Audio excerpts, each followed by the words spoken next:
everybody. This is Sam Morse with the Pissed Rhino show. I'm making this little video. It's kind of a tips or tricks or whatever you want to call it. I'm putting together the Injora diamond axles.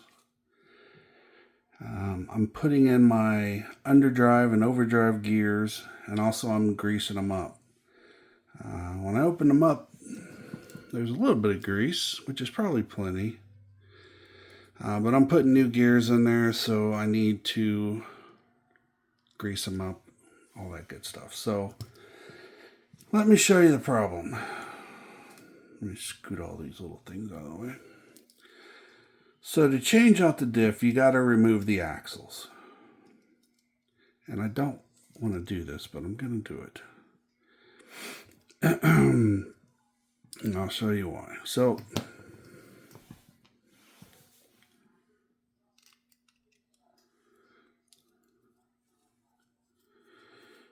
to remove the axles, of course, you got to remove the hubs from the C hubs here. So take that out. We'll take this out. And then I'll show you the problem. Now this is a problem on Injora axles. I haven't come across it on any other axles. So maybe it's something Injora could improve on in the future. So I pull out this axle. I think I got to undo the other one to get it all the way, but I can show you what I'm talking about. See how the axle wants to come out of the bearing?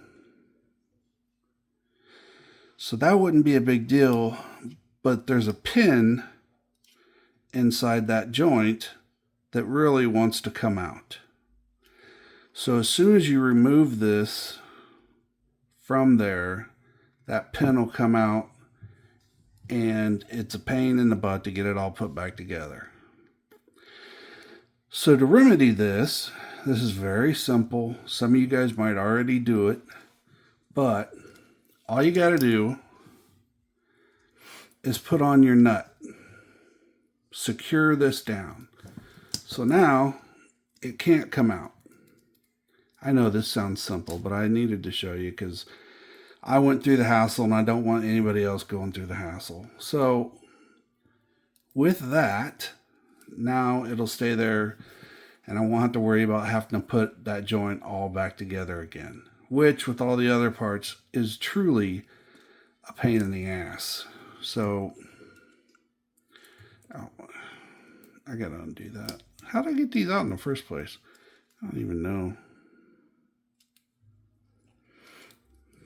Yeah. That's wild that I got these out. It must have been the other direction or something.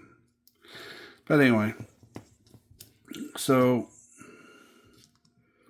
that is the process, and I'm going to go ahead and do it here, and I'll show you. I take out the stock nut. I grab a pin.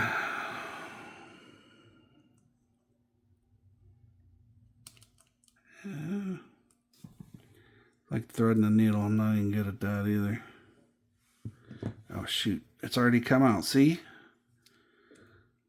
Look at that, and the pin's already out. See the pin coming out? It's actually rotated. See that pin? So now, this is such a pain in the ass, guys. You gotta get that pin flush. Fuck, see, this is exactly what happens. This is why I'm doing this video. This is such a pain in the ass. I can't believe that they made this way, and they didn't just put a little more effort into this joint.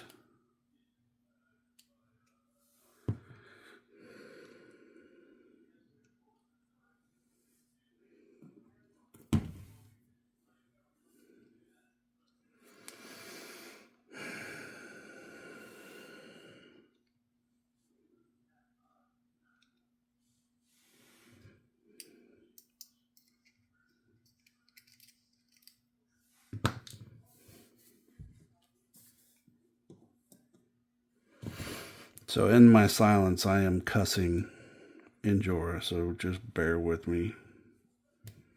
I'm not sure what the fuck they were thinking. But just that slight movement, the pin fell out. Now the pin won't fall out once you get it inside the bearing, but until that point, it will come out. So now you have to try and get it into these little holes here. And it moves, obviously.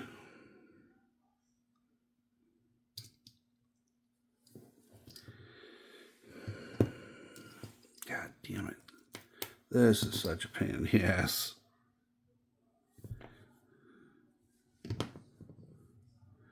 And like I said, even once you get it, you still got to get it into that bearing and secure before it falls out again.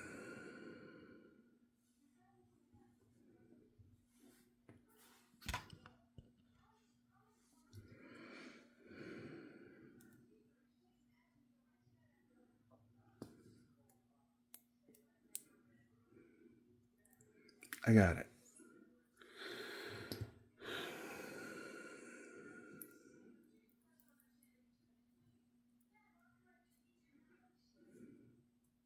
So now you got to get it in the bearing. Okay. See, I'm telling you, this is just a bad design because other companies don't have this problem. So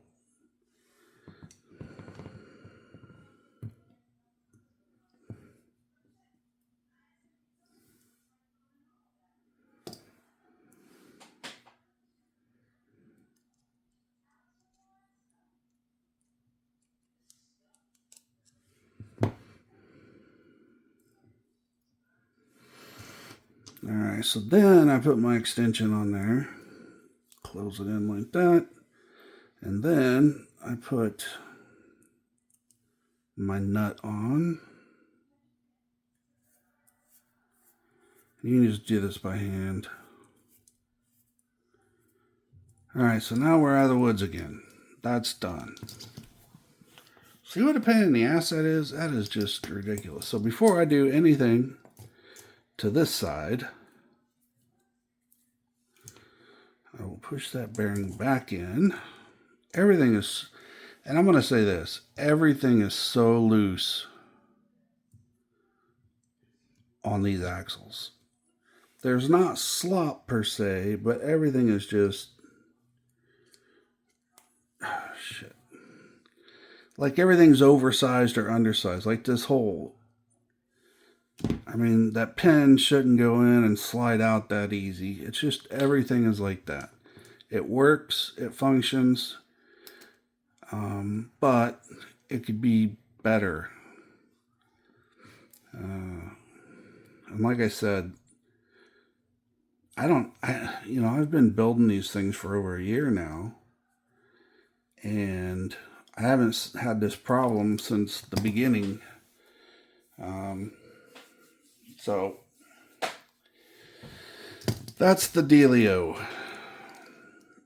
You have to get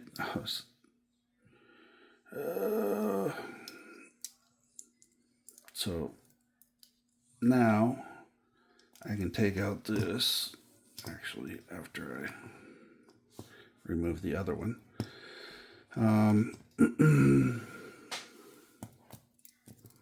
But when it's done, it looks nice. It spins real easy.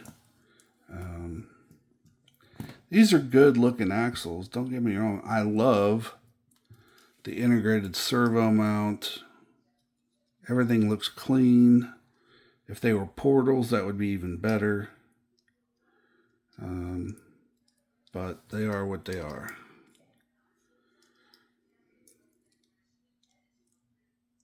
And they're going to work great. Just got to take your time and be careful with them. Most guys won't take them apart right away. They'll just use what you got. But me, I like to over grease, and I like to make sure that I got the right gearing in so that the truck will work like it's supposed to. If you don't use the underdrive and overdrive gears, you're not going to crawl as good. What those do is those allow the front to be the most important wheels and to pull you forward instead of push from behind. If you push from behind, your truck is more likely to flip over on a steep hill compared to one that has the front being the main drive wheels and pulling you up a hill. So just keep that in mind. When you're making your next build, you might want to change out the diff just so that you get better crawling. So, all right, so this is what I'll be working on today. I got my chassis done. I got my blue spacers or standoffs. I got the front and rear bumper for the car installed, so this is ready to go. I got the transmission plate all mounted up. Now I got to get all the links on this. You got to put your links on first before you mount this to the chassis, so I'll do that. I got the Cedar motor and the Injora transmission ready to go. I got my servos.